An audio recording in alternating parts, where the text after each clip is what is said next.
Depuis des mois, ils sont à pied d'œuvre. Truelle à la main, ces archéologues fouillent le sol à la recherche de vestiges d'une cité gallo-romaine datant du Haut Empire. Quelques 1900 ans plus tard, les traces de vie humaine sur le site sont restées quasiment intactes.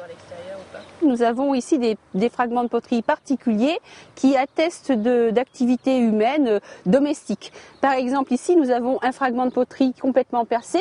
Il s'agit d'une faisselle qui était destinée à produire du fromage.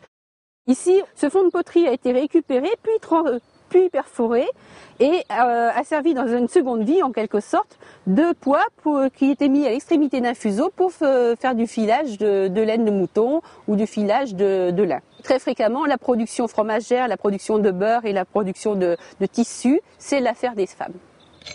Les hommes, quant à eux, travaillaient la terre, élevaient le cheptel, construisaient les lieux de vie. D'ailleurs, un nombre incalculable de fragments de tuiles a été répertorié et déjà, à cette époque, la technique d'élaboration des toits était proche de celle des maisons actuelles. En général, il y a deux tuiles canal plates, deux tigulées en quelque sorte, qui sont côte à côte comme ceci sur la toiture. Et au niveau du joint, il y a une tuile arrondie qui vient se positionner dessus.